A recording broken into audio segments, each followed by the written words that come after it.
une croix dressée, un corps crucifié.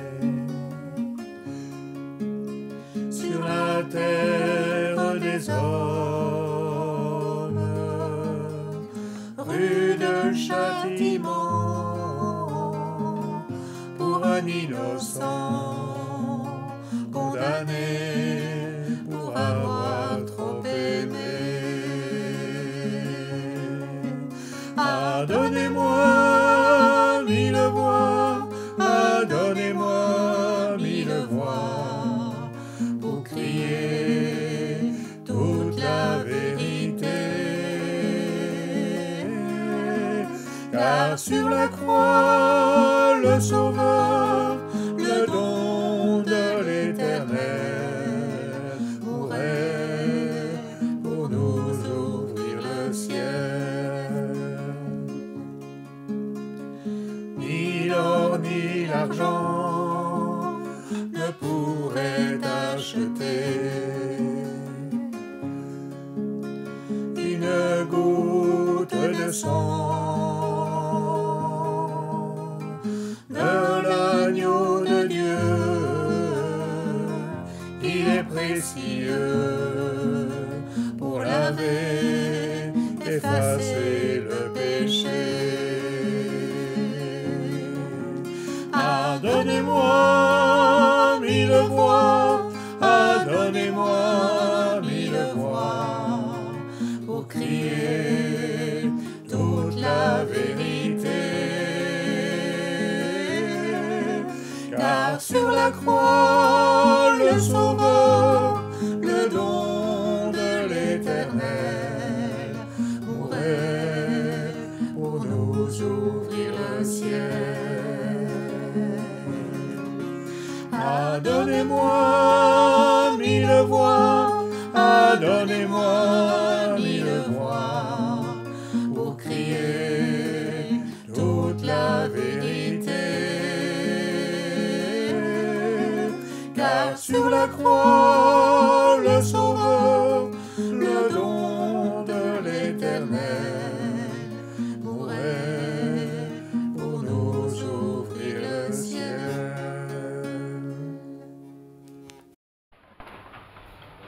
J'ai apporté un petit ustensile, je vais me permettre.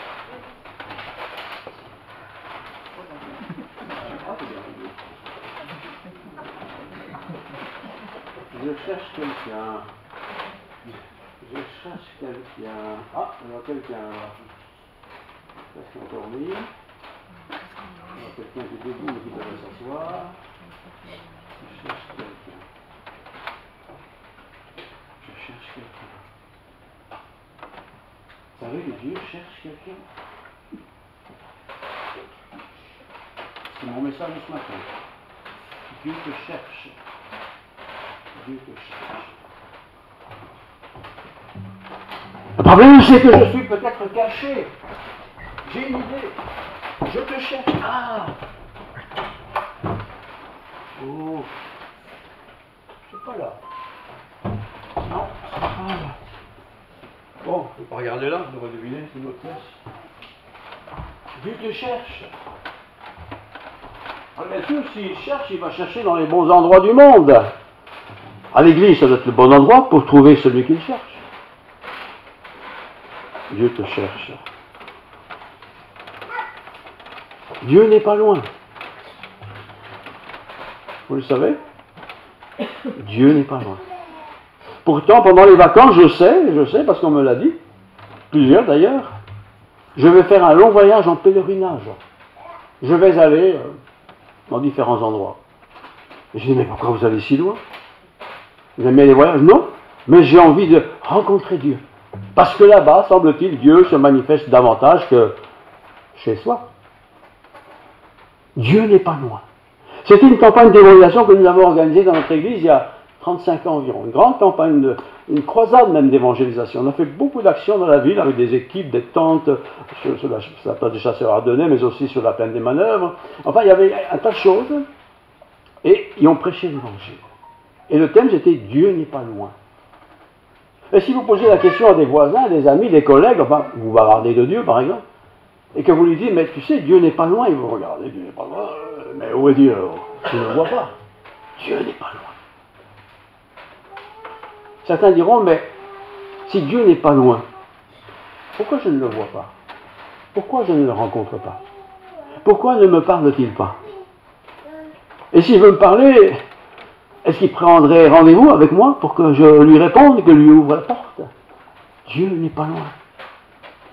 Et pourtant, il y a des gens qui vont très loin pour trouver Dieu. Certains vont à la Mecque, hein. Il fait chaud là-bas. Il y a des gens incroyablement nombreux, réunis pour Dieu. Ils ne l'appellent pas Dieu, mais c'est Dieu quand même. Dieu n'est pas loin. Certains pensent que Dieu se trouve dans une cathédrale. Voilà, la grande cathédrale, il faut aller là-bas parce que là, Dieu est présent. Hein. Mais Jésus est né dans une cathédrale ou il est né dans une petite bergerie, toute sympathique? Dieu n'est pas loin. Et je me suis posé la question en préparant ce message au début de la semaine. Et toi, moi donc, est-ce que tu penses que Dieu est loin de toi ou est-ce qu'il est proche de toi? Ah, bien sûr, automatiquement, je dis, il est proche de moi, puisqu'il est en moi. Il est en moi? Comment Dieu peut-il être en moi? Dieu est infini. Comment l'infini peut-il entrer dans un petit comme moi? Dieu n'est pas loin. Dieu n'est pas loin. La technique, la science, l'évolution, toutes ces choses-là font que les gens ont fait beaucoup de découvertes, une sorte de moyens de faciliter la vie à beaucoup. Mais on dirait qu'on n'a pas facilité la vie pour recevoir Dieu. Parce qu'il y a de moins en moins de gens qui cherchent Dieu. Il n'y a pas si longtemps que ça, vous allez dans toutes les églises du pays, Arlon compris, Luxembourg compris, les églises étaient pleines le dimanche. Et pourquoi les églises sont-elles vides, ou à peu près vides? Qu'est-ce qui se passe? Mais pourquoi? Est-ce que Dieu a changé? Est-ce qu'il est méconnaissable? Mais non. J'ai pris des jumelles pour vous montrer que des gens cherchent Dieu. Hein. Je cherche Dieu. Et ils le cherchent dans toutes sortes de choses. Dieu n'est pas loin. Et sans doute dans votre cœur, peut-être un jour, alors que vous n'étiez pas chrétien encore, vous ne compreniez pas trop les choses, ou vous n'avez pas été éclairé sur les choses, vous avez dit, mais Dieu, si tu existes, montre-toi. Je croirai en toi. Ça serait plus simple. Que répond Dieu à ce genre de prière? Parce que ce sont des prières, ça. Quelqu'un qui dit Dieu montre-toi, c'est une prière que Dieu entend. Mais comment Dieu va-t-il répondre? Certains vont rêver, certains vont faire des grands pèlerinages, très sérieux tout ça. Hein? Certains vont se mettre à lire tous les livres possibles et imaginables sur la théologie pour essayer de comprendre qui est Dieu et comment est-ce qu'on peut le rencontrer. Nous avons la Bible, c'est déjà pas mal, il y a beaucoup de pages et elle dit beaucoup de choses sur cette rencontre avec Dieu. Et certains font même des promesses, je l'ai vécu moi-même en parlant avec l'un ou avec l'autre. Si un jour je rencontre Dieu, je vous assure, je le servirai à 100%. Alors, je ne rigole pas parce que je suis poli, mais j'ai envie de rigoler. Mais tu n'as pas rencontré Dieu ce matin? Pourtant, il est à ta porte, il est même devant toi. Je vois les yeux de la personne, il est devant moi, il se prend pour Dieu là. Moi je ne suis pas Dieu, mais je vous parle de Dieu. Je vous parle de Dieu. La Bible est parole de Dieu. C'est pas que du papier. C'est la parole de Dieu. Dieu se révèle, dit la Bible, tantôt d'une manière, tantôt d'une autre. Qu'importe, il se révèle. À moi de simplement le laisser entrer dans ma vie. Abraham, vous connaissez Abraham, le patriarche, il a rencontré le Seigneur alors qu'il avait 75 ans. 75 ans. C'est déjà un âge bien avancé, on vivait un peu plus longtemps qu'aujourd'hui, semble-t-il, mais il avait 75 ans, et Dieu apparaît à Abraham. Et je vous lis, prenez pas votre Bible, hein, parce que je vais montrer quelques versets, 12 versets 7 à 9. L'Éternel apparut à Abraham. L'Éternel, le Dieu de toujours, c'est pas n'importe qui, hein, apparut à Abraham et dit. Donc, il parle Dieu, et Abraham entend Dieu qui lui parle. Il est apparu, il le voit, comment, je n'ai pas dit, mais en tout cas il le voit, et il entend.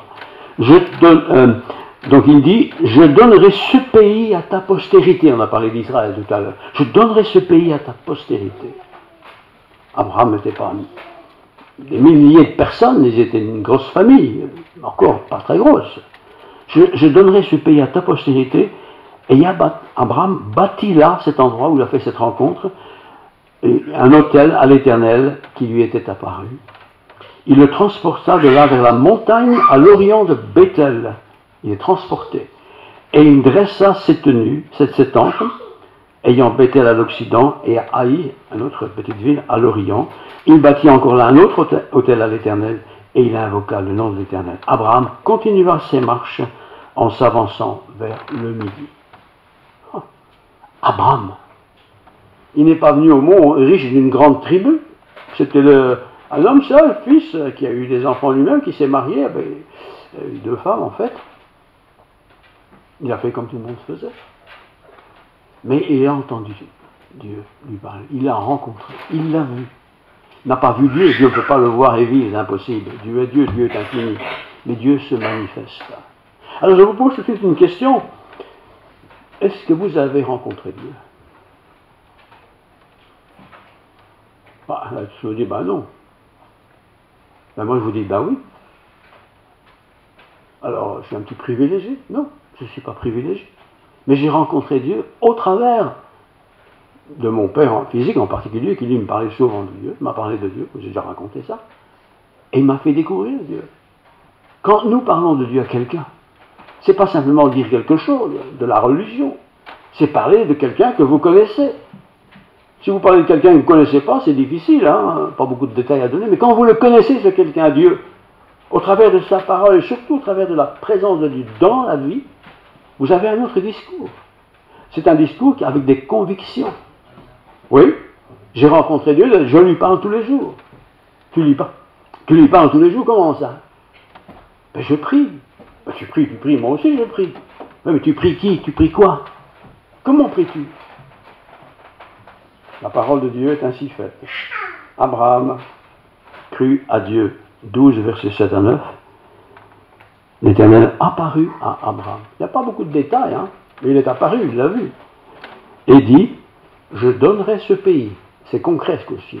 Je donnerai ce pays à ta postérité. C'est la terre d'Israël. Hein. Et Abraham bâtit là un autel à l'Éternel qui lui était apparu. Ce n'était pas un rêve, ce n'était pas un cauchemar, c'était la réalité. Comment Dieu se présentait, je ne sais pas, mais il lui est apparu en tout cas. Il le transporta de là vers la montagne de l'Orient à Béthel. Et il dressa ses tentes, ayant Béthel à l'occident et Haï, c'est le nom d'une ville, à l'orient. Il bâtit encore là un autel à l'Éternel et il invoqua le nom de l'Éternel. Donc il a communiqué avec Dieu. Il était là avec l'Éternel. Il a peut-être vu quelque chose qui ressemble à un être humain, sûrement, peut-être. On n'a pas de détails. Mais là, la vie d'Abraham a complètement changé. Il était Abraham, il est devenu Abraham plutôt, et il a eu un service et un ministère et une vie tout à fait exemplaire, que nous citons volontiers et souvent d'ailleurs. Aujourd'hui, les gens veulent bien croire en Dieu, c'est pas le problème, parce que l'idée d'une vie après la mort, c'est un peu en nous quelque part, même si on dit on n'y croit pas trop, mais on y croit quand même un peu, enfin voilà. Aujourd'hui, la technologie fait que on n'a plus de relation avec la nature. Non pas qu'Abraham a une relation avec la nature, il a une relation avec Dieu. Mais il était habitué d'avoir des relations avec des pensées, des idées, des choses, des anges peut-être, des choses.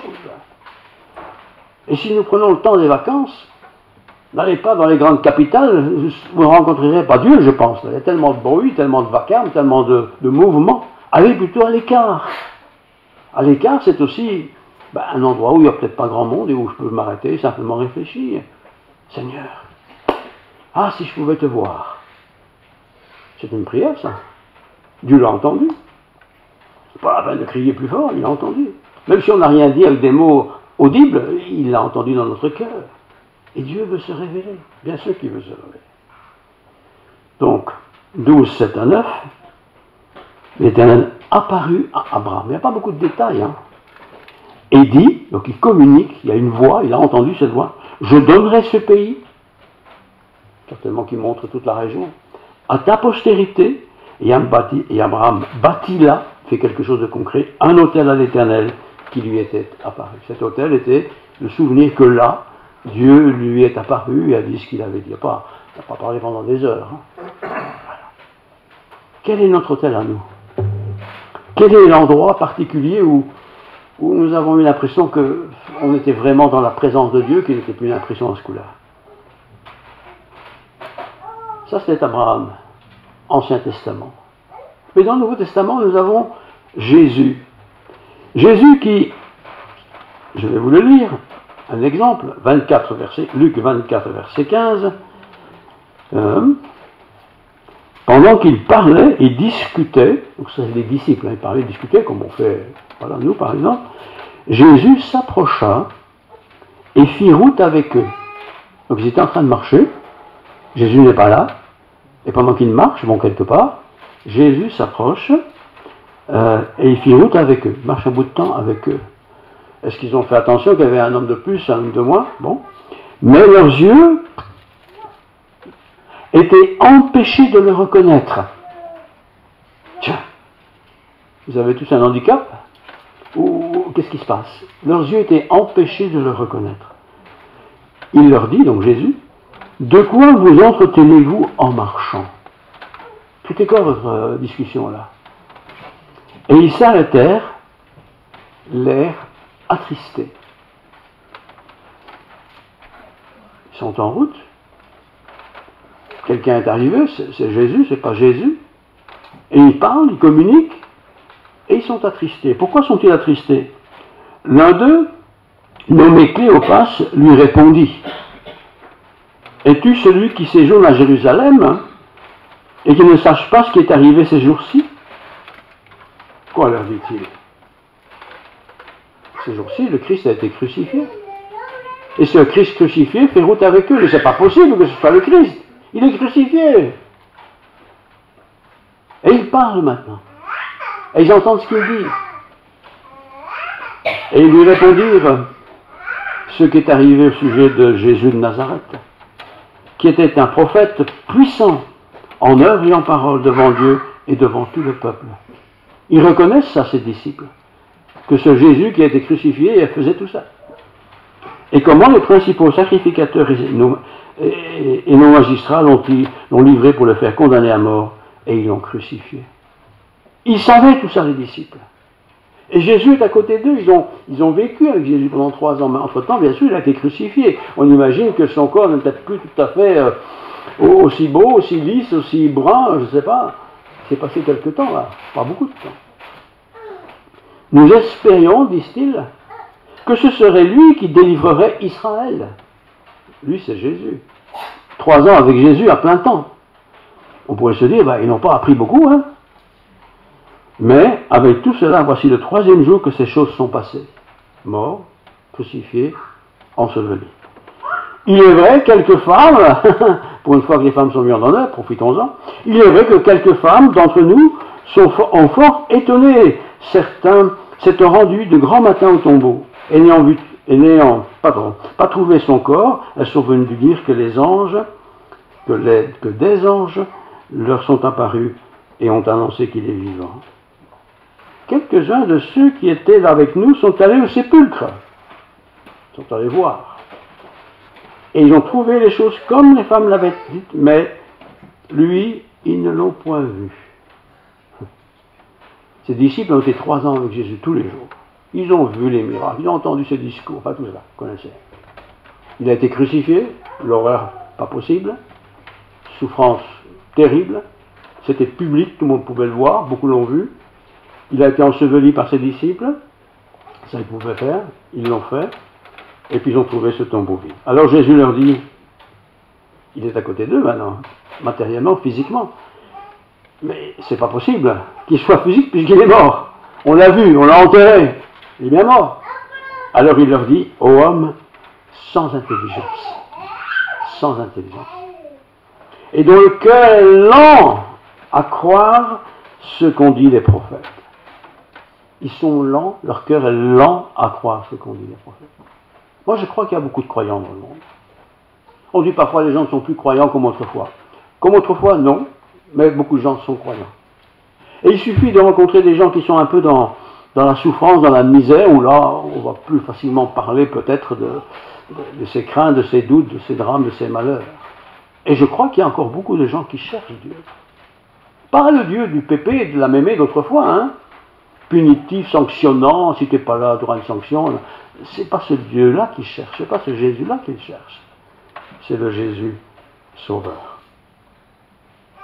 Dieu parle tantôt d'une manière, tantôt d'une autre. Abraham était sur la montagne, les disciples étaient en route, ils étaient en groupe là, et là le Seigneur leur apparaît, vous pouvez lire la suite à la maison. Jacob, un patriarche un peu spécial, né descendant d'Abraham, est quelqu'un qui a aussi vécu des choses étonnantes avec Dieu. Vous pouvez le lire à la maison, Genèse 32 et 24 et 30.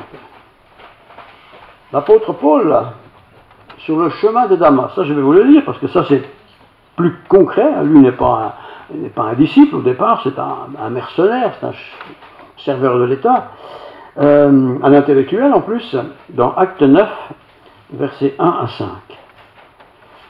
J'ai choisi quelques textes, mais il y en a beaucoup, hein. Donc Acte 9, 1 à 5. Cependant, Saul, qui devient Paul après, respirant encore la menace et le meurtre contre les disciples du Seigneur. Jésus a été crucifié, mais la loi a été ainsi faite, c'est que tous ses disciples, il faut les ramasser avec. Hein. Et Paul, Saul, donc, Saul, il fallait exterminer ces gens parce que c'est des mauvais gens. Les disciples de Jésus ne peuvent pas être bons puisque Jésus a été crucifié. Donc les disciples du Seigneur se rendit chez le souverain sacrificateur, c'est le grand patron religieux, et lui demanda des lettres pour les synagogues de Damas. Damas, ville importante, afin que s'il y avait des partisans de la nouvelle doctrine, écoutez l'astuce, hein, hommes ou femmes, il les amène liés à Jérusalem. Les foyaux. Il voulait des documents qui leur donnent l'autorité d'arrêter des gens pour les ramener à Jérusalem pour qu'ils soient condamnés. On ne peut pas dire que c'est des bons croyants, ça. Hein. Comme ils étaient en chemin, et qu'ils approchaient de Damas, grande ville, Damas, je l'ai dit, tout à coup, une lumière venant du ciel resplendit autour d'eux. Pas de détails, mais c'est ce qui est arrivé. Et ils tombèrent par terre, paf, plouf, des caïds là, à terre, ramassés. C'était pas les femmes, hein. C'était bien les hommes.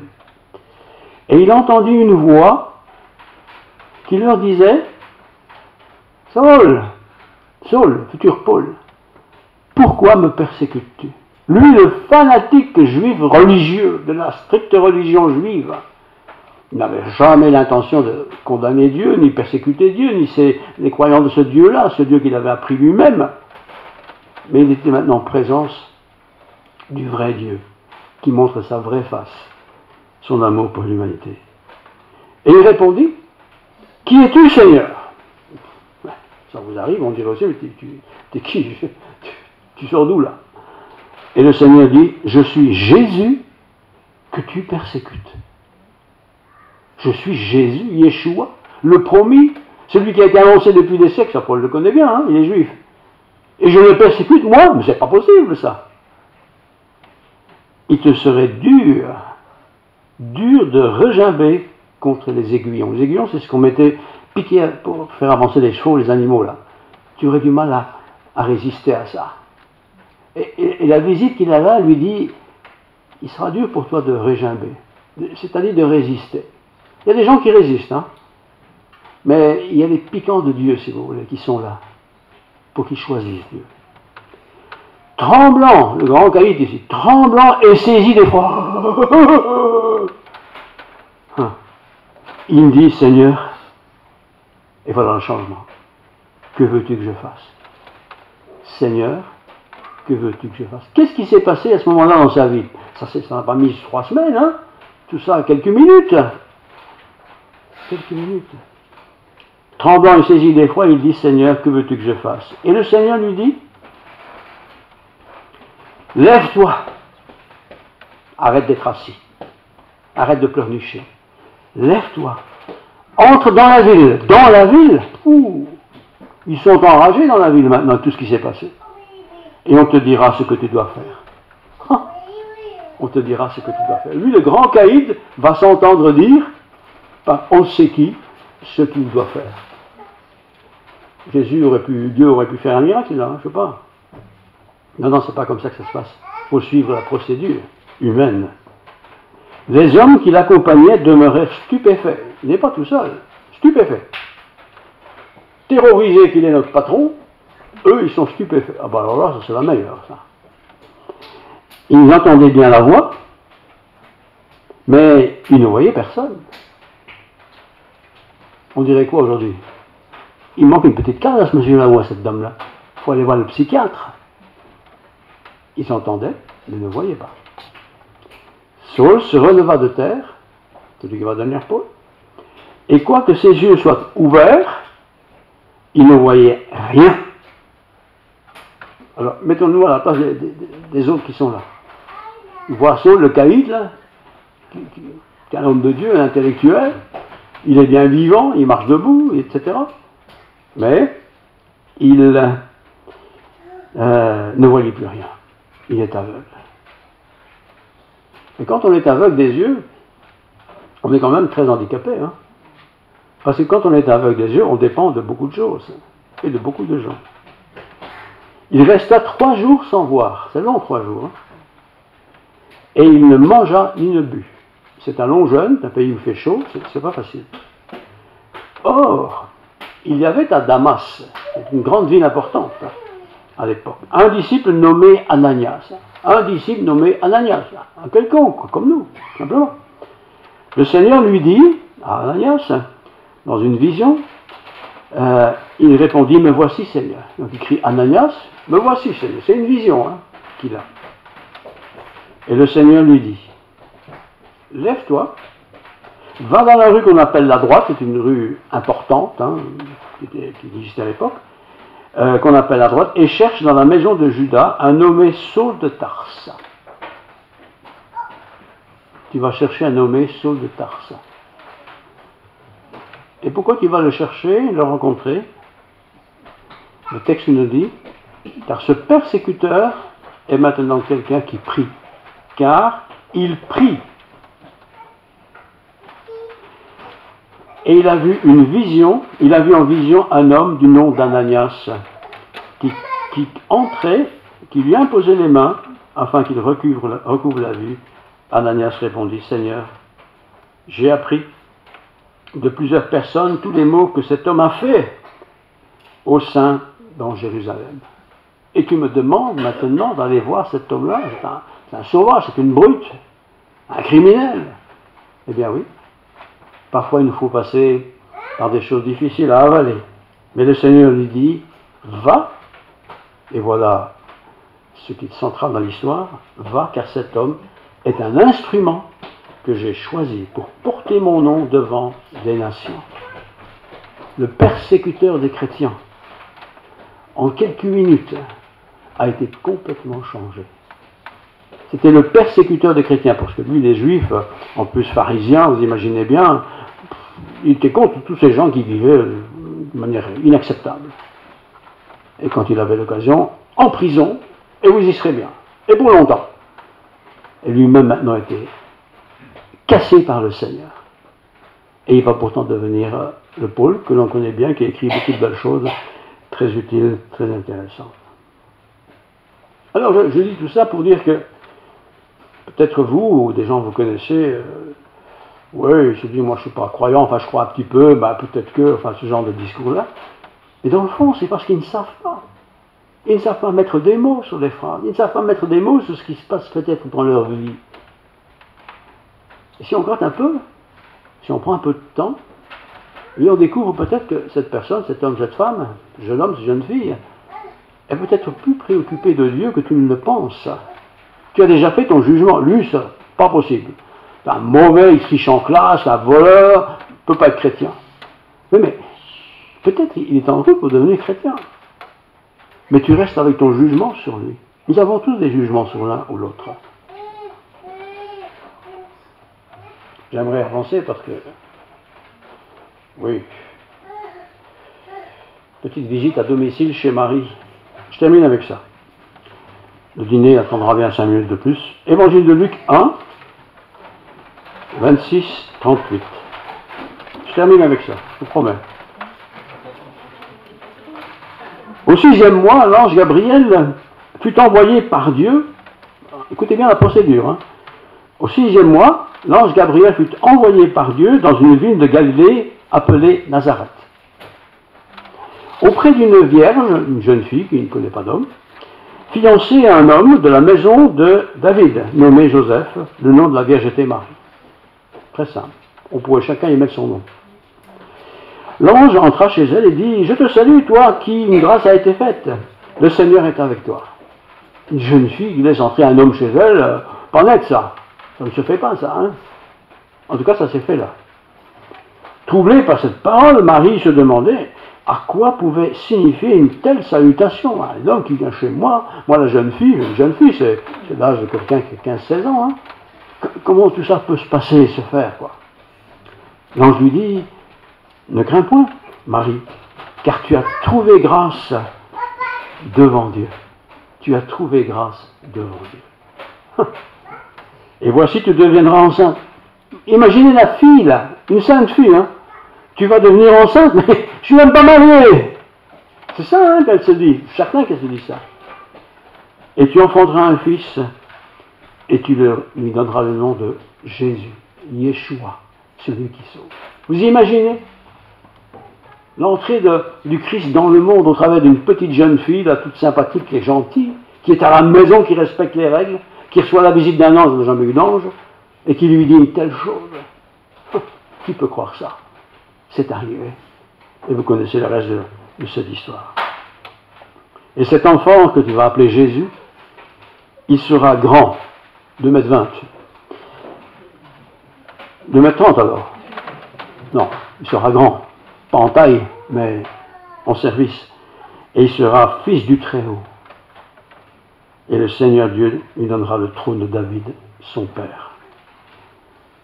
L'ange s'est fait connaître à Abraham. On l'a vu sur le début de l'Ancien Testament.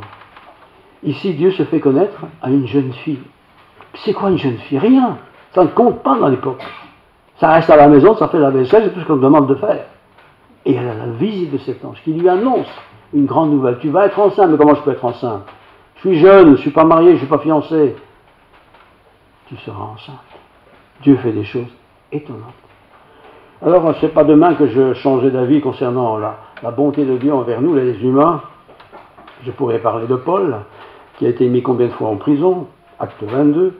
Je pourrais parler de Zacharie au temple, qui servait dans le temple, et on lui a dit que l'enfant Dieu était né. Pauvre Zacharie, quelle affaire dans son ministère. Le baptême de Jésus lui-même a été public, c'était dehors, beaucoup de gens se faisaient baptiser, et puis Jésus s'est fait baptiser aussi. Et là, il a aussi annoncé le baptême de régénération qui va s'accomplir par son sacrifice.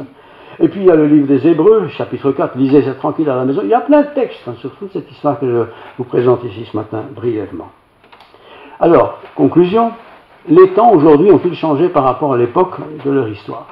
Par rapport à l'époque d'Abraham, par rapport à Jésus, par rapport à d'autres situations? Les temps n'ont pas changé. Oui, on a des radiateurs électriques, on a des lumières et tout ça, mais à part ça, il n'y a rien changé. Nous sommes toujours des humains qui cherchons quelque chose de bien dans la vie. Dieu a-t-il changé? Il n'a pas changé non plus, Dieu. Il était éternellement le même. Sa bonté, sa sévérité, sa justice est toujours la même aujourd'hui. Toujours la même. Si je prie Dieu aujourd'hui, c'est le même Dieu à qui je m'adresse qu'Abraham autrefois. Et je peux m'attendre à des réponses aussi de la part de Dieu.